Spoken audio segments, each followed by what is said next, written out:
frauds, scams, hacks. They're all part of being in the technology age. Hi, welcome to the County Seat. Today, I'm Chad Booth. We are going to be talking about fraud and fraud prevention at the county level. Because while we all think about personal data breaches and things that affect us in the private sector, it's as big a concern, if not bigger, in the public sector. So we'll start by talking about a couple of case studies and the kinds of frauds that counties need to be aware of. Futurists of the 20th century often envisioned the world of 2016 to be one of flying cars and technology beyond the understanding of contemporary generations.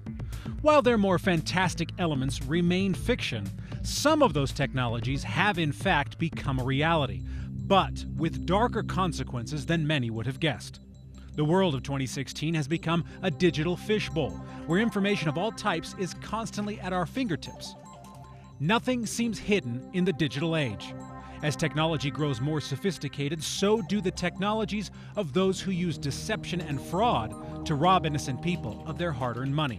Some of the more common ones that people hear about are Ponzi schemes, where someone comes along and says, hey, if you give me your address and your account number, I'll get you this amount of money, whatever. Phone calls saying, I've got your grandchild, and unless you send me some money, he's going to come to harm. You don't realize that, but that's a big deal. Probably our greatest threat would be really not following protocol, so then something happens and you send money out. Recently in our county, what happened is there was someone out there who was what's called spear phishing, made it look like it was me emailing our treasurer and made it sound like this was like an imminent thing that we had to pay right now, and there's multiple emails going back and forth, and the wire happened. Unfortunately, it shouldn't have.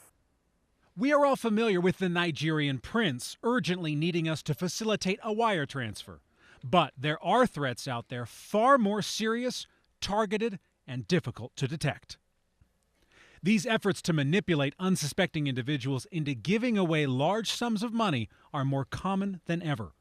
Anyone under the right circumstances can fall prey, and once successful, these scams can dramatically affect victims for years after the event. To help combat these illicit traps, many county governments have begun to establish protocols to protect themselves as well as members of their communities.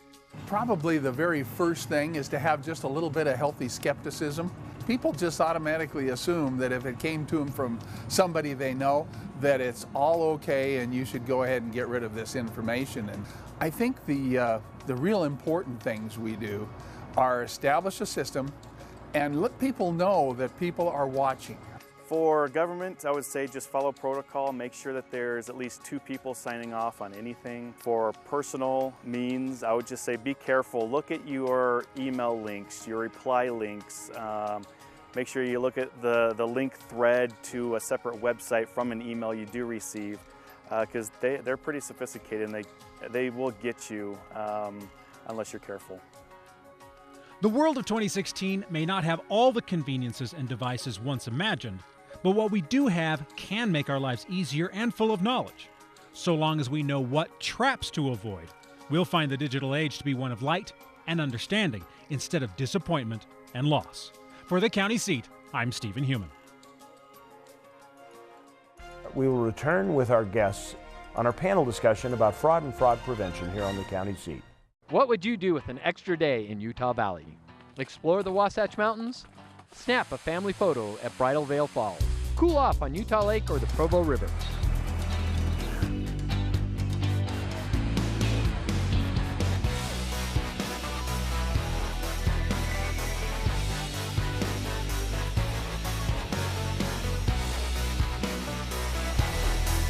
No matter what you're searching for, you can find it in Utah Valley. Bring everyone together. 149 million years in the making, dinosaurs once roamed this land. Now they're found at the Dinosaur National Monument. Let's take you beyond the bones. We call it Dinosaur Land. You'll find it offers adventures and sights not seen anywhere else in the world. Come to Dinosaur Land, Vernal, Utah. You'll want to stay forever. The dinosaurs did. The weekends just never feel like they're long enough. By the time you get to a destination, you're worn out and you may need a vacation to recover from your last vacation. The solution is closer than you think, and that's just what you need. You can find the desert at Little Sahara, the cool refreshment of Yuba Lake, escape to the green of the forest on the Nebo Loop. Make your escape to Juab County. It'll change your family forever. Beautiful scene, isn't it? The great wide spaces of the wild, wild west. Hi, I'm Chad Booth, host of At Your Leisure. I'm asking you to support the Blue Ribbon Coalition. Their efforts responsibly preserve access to our public lands. If it were not for the Blue Ribbon Coalition and their efforts, you may not have access to millions of acres of land across the West. This is America's playground, and if we don't do anything, we are going to lose it. Join, participate, and donate. Welcome back to the county seat. We are talking about fraud, an issue that affects counties as well as you as individuals. Joining us for our conversation about counties is Johnny Miller, who is the CEO of USIP, the Utah Counties Indemnity Pool. They're the people that provide the insurance coverage for the counties. And Elena Maragakis, who is an attorney and is part of the coalition that's taking on this entire project of helping counties avoid fraud. So I guess my first question is, we kind of got an idea of what kind of fraud's going on. What's the scope of the problem? I mean, if you were trying to put it in dollar-wise across the state, what kind of damage has been done by fraud and hacking and the likes? Well, I think the state has seen the biggest hacks and the biggest dollar amounts that have had to be paid out, both in the cost to notify people that their data has been taken, as well as trying to remedy the problem. But for the counties, I think the biggest cost has been just trying to secure the data and put things in place to keep from getting frauds imposed on them. And the really stunning thing is that, it's easy to talk about big dollar numbers, but the 2016 Ponemon study showed that for public sectors, the average cost per record breached is about $80, and that's up from $68 in 2015. So when you break that down into the number of records that can be breached and the average cost being about $80 for the public sector, those numbers can add up really quickly. And that's actually much lower than for the private sector in the U.S., which is about $221 per record breached. Why is it so much less for government? I think that sometimes governments aren't necessarily subject to all the same statutory provisions that public entities are subject to. The other factor is sometimes private entities go a little further in terms of the remediation efforts that they use, so that they can actually, they have their reputation to worry about, they have public relations issues, shareholder issues, those types of things that just costs a lot of money. They also have to hire counsel and forensic experts, and sometimes the public sector has those resources in-house. That raises a question, because you hear about these cases in both the private sector. You don't hear about them too much in the public sector, but we're aware they take place. Obviously, like the Medicaid breach, everybody knows about that. It's in the paper. Is there ever any recovery? I mean, do they ever catch the bad guy, and do you ever get any of remedy from stuff? I think it really depends on who the bad guy is. Certainly, if it's a domestic actor, the likelihood of being able to recover that information or find out who did it is higher than if it's a foreign actor. It really depends on the size and the scope of the breach.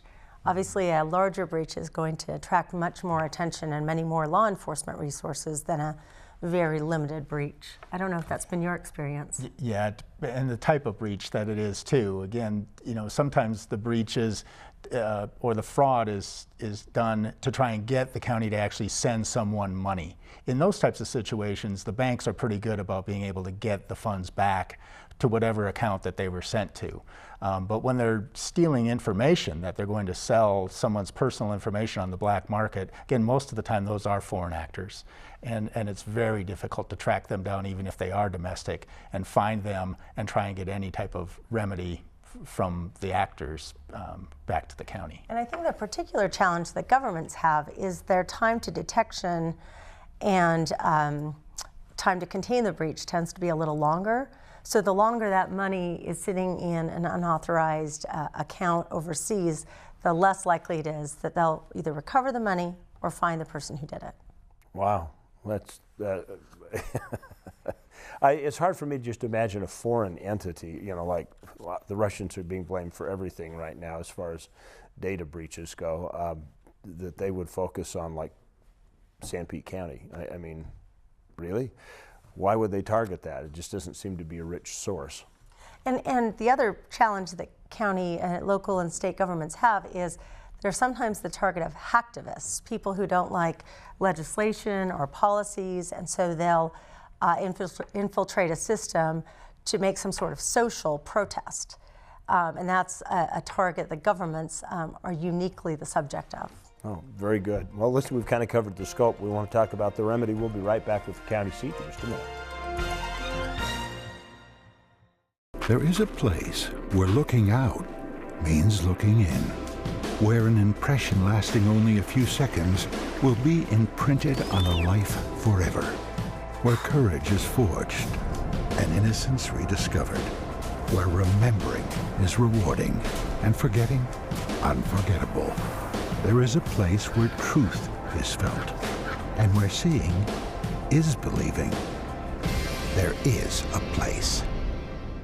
If you are looking for the center of the universe, good luck. But if you are looking for the center of the off-road universe, look no farther than Paiute County. Hundreds of miles of trails turn your day of riding into a week, a month, heck, a lifetime wouldn't be enough. Explore one of the most famous trail systems in the world, the Paiute Trail. Go rafting on the Sevier River or go boating and fishing at Otter Creek and Paiute Reservoir. Explore Paiute County and discover the magic and beauty of the land where the rainbow ends. ATV? Check. Four-wheel driving? Check. Bouldering? Check. Mountain biking? Check. Hiking? Check. River rafting? Check. Adventure is about more than just crossing activities off of a list, but hey, if you can find a place that gives you everything you're looking for, all the better. In Emery County, you'll find the San Rafael swell, trails, lakes, and the small-town hospitality you're looking for. San Rafael Country, in the heart of Utah. Visit us and check something off your list.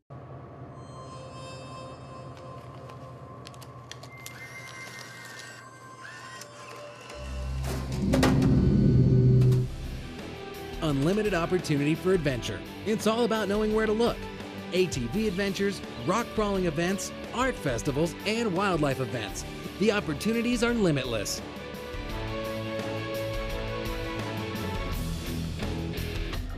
Pick your adventure in Millard County. Welcome back to the county seat. We are talking about fraud and hacking and scams and fishing and spearfishing and all these things that go on with counties. We've kind of covered the scope of the problem. What are we doing to remedy this? I mean, obviously, Johnny, you run an insurance pool for the counties, so obviously that's part of a remedy, but let's talk about this task force a little bit. Well, the first thing that every entity, public or private, needs to do is have an information security policy in place. In this day and age, there's absolutely no excuse for not having a policy and a plan and a data incident response plan in place. That's what your constituents expect, and that's very much a minimum now. It's not a luxury. So the first thing is taking inventory of your information assets. What do you have? How do you gather that information? How do you store it? When do you get rid of it? How do you get rid of it? Because a lot of entities don't even know what they have. So you need to be able to put your arms around that and then create a means of protecting that information and minimizing the risk that that's going to be breached. And then, of course, you have to do the preventive measures, but you also need the responsive measures as well in the event of a breach. And again, constituents expect that. You better have a plan in place, and you better have it in place in advance. So it's a way of identifying what your most important assets are, what information is going to be brought back online first. Who's in charge, what everyone's roles are, who's responsible for enforcement, who's responsible for notifying the victims, and how is that going to be rolled out. And insurance is a huge part of it because oftentimes they have those resources in place. So let's talk about the insurance, the indemnity pool. Explain, just for people who don't really know anything about USIP, how does an indemnity pool work? Well, back in the late 80s, early 90s, public entities found that insurers just simply didn't want to insure them.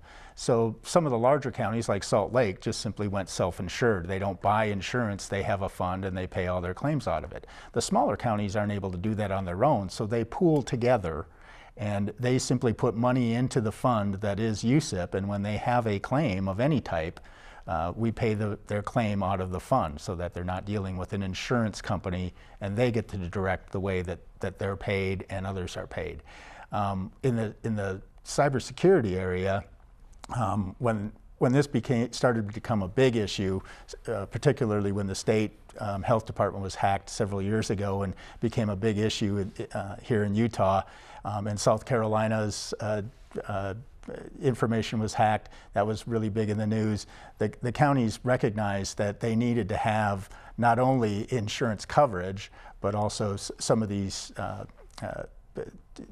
the things that'll help them secure the data. So they charged USIP with getting coverage put in place, but also giving them those resources that Elena's talking about. So working with the National Association of Counties, we not only self-insure as a group here in Utah, but we work with the other self-insurance groups in the other states all across the country and have our own reinsurance company for catastrophic claims through the National Association of Counties.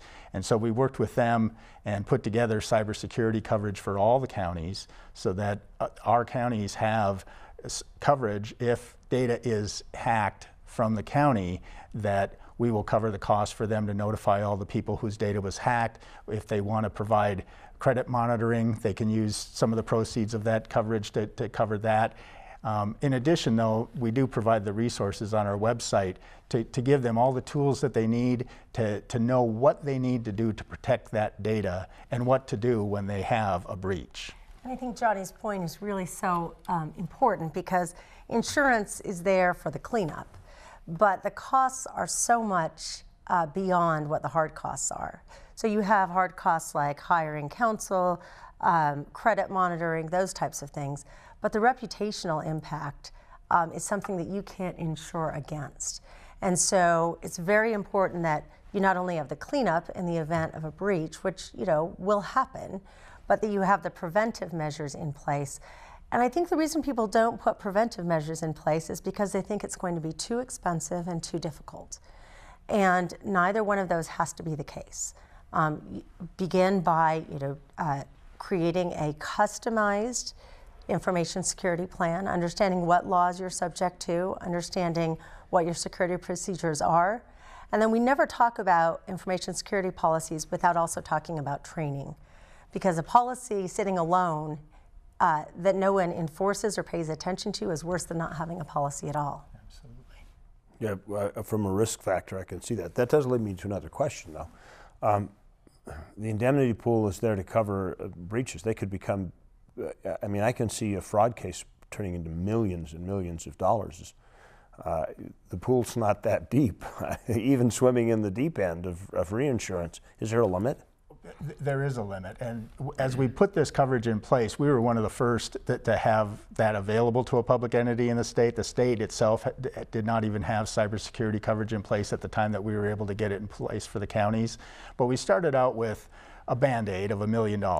So all the counties have a base limit of $1 million of coverage for cybersecurity. And then, again, we give them the tools to assess what information do we have, how well did we secure it, how concerned are we that we will have a breach, and if we do, what's the potential cost? And as a result of the counties doing those surveys online on our system, several of them have now recognized that they need much more than the $1 million and have come to us and had us increase those limits up to $5 to $7 million, depending on what they think their worst case scenario hack could end up costing them. So basically, it's just like anybody that goes to like State Farm. If you want to increase the value of your home, it just shows up in your premium. Yes. Okay. The other thing you have to account for too is not just the notification costs, but if there are any sort of lawsuits, particularly class action lawsuits, that exponentially increases the potential cost of a data breach. Potentially, could a county just run through all of their assets, and then what would they do? Just go out, take out their hat and say, come on, taxpayers? Yes, that's what they would have to do. Just like any other judgment against the county, there's limits of what the pool will pay based on what they have asked us to provide them, and after that, they would have to pay it out of their general budget, or they can pass a tax assessment, a special judgment tax here in Utah to pay that out. And the state does allow them to pay it out over a period of time so that it doesn't hurt the taxpayers as badly. But certainly there's the potential for very large amounts when it comes to this area, because some of the requirements to notify people, that's one of the biggest costs here. It's not even the potential that somebody's identity will be hacked and that they will sue the county.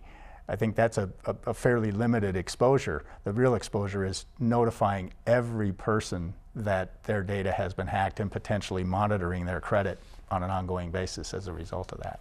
Well, I think the other important takeaway from this is you have got to train your employees to recognize potential frauds and scams. That is one of the most inexpensive ways you can prevent any of this from happening.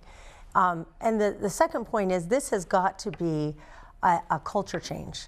The emphasis on privacy and security, cybersecurity, has to be a message that comes from the top down. This is not an IT problem any longer. That's an important component. It's not the only component. So the message has to come from the city manager, the mayor, the city attorney, that this is now part of our culture. We're going to take this very seriously, and this is part of your expectations as an employee of this state or government entity. Whether you're in or out of the IT department. Correct. And driving that mindset of keeping things private is easy in the private sector, but in the public sector, where the legislature and others are constantly telling the counties, make all your information public, having that clear line for IT to know what has to be public and available on our website and available when someone asks for it, and what has to be kept private, is much more difficult for a public entity than it is a private entity. I hadn't even thought of that, but you're right. That's a huge problem. Anyway, we've got to take a quick break. We'll be back to wrap this up. It's been a very interesting conversation, and join us in just a minute for more of the County Seat.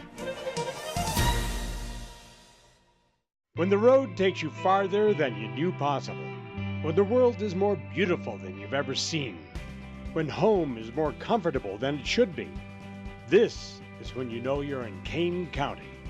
The perfect mix of rural and urban, culture and adventure. Glendale, Orderville, Kanab, Bigwater, small towns with more to offer than just peace and quiet. Kane County, Utah. Find the new you. There's a little place on a Utah map where I was raised, where my heart's at, where the sagebrush grows wild and high, and the stars come out at night. Oh, there ain't nothing like being raised in the basin with a Ute reservation, skiing starvation, that Duchesne County life. What do you picture when you hear Rich County, Utah? Bear Lake adventure, snowmobile action, pristine skiing, spectacular solitude. Well, if that isn't what first came to mind, then you just don't know Rich County. The Bear Lake Monster Polar Plunge, snowmobiling Monte Cristo, ice fishing Bear Lake, skiing the backcountry, fishing at the Cisco Disco. Come and find out what you never knew you were missing. Rich County, Utah.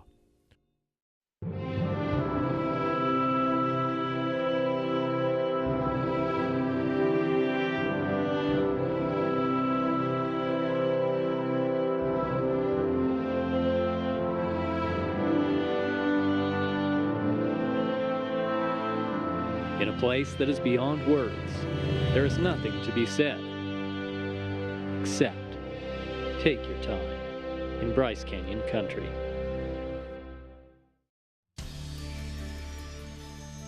Welcome back to the county seat. We have been talking about fraud.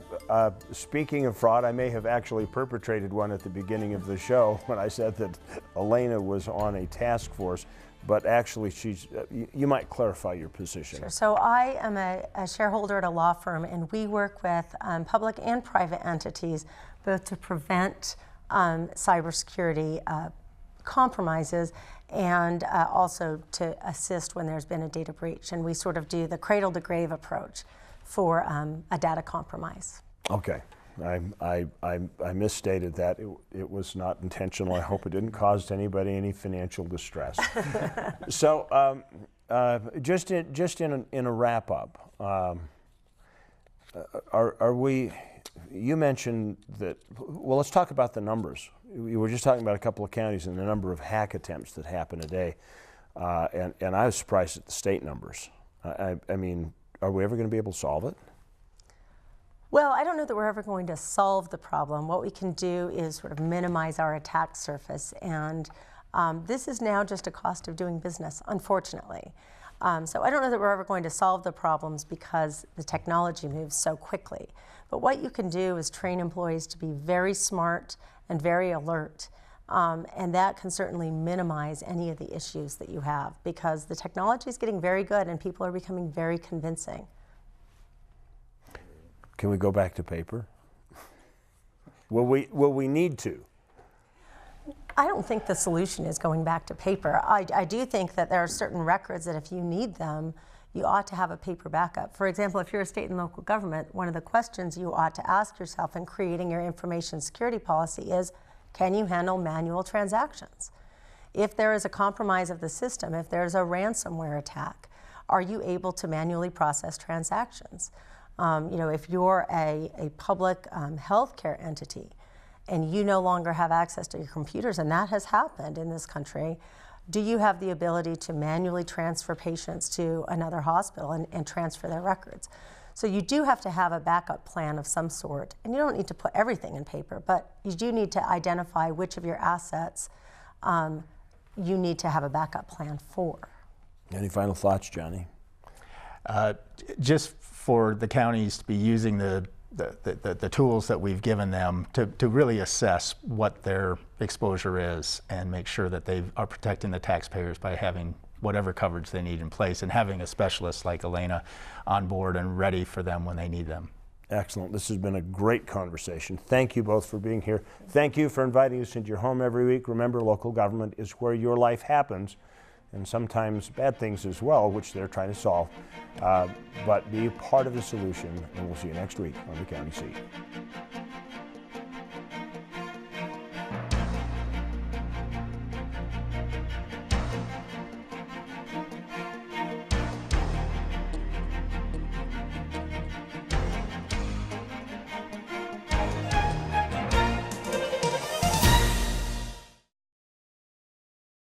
If you'd like to share this video with your friends, well, you do that right here.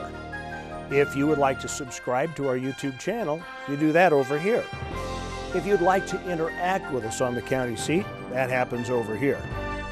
If you want to watch the next episode of the County Seat, you can catch it Saturday night at 11 or Sunday morning at 8:30 on ABC4 Good for Utah.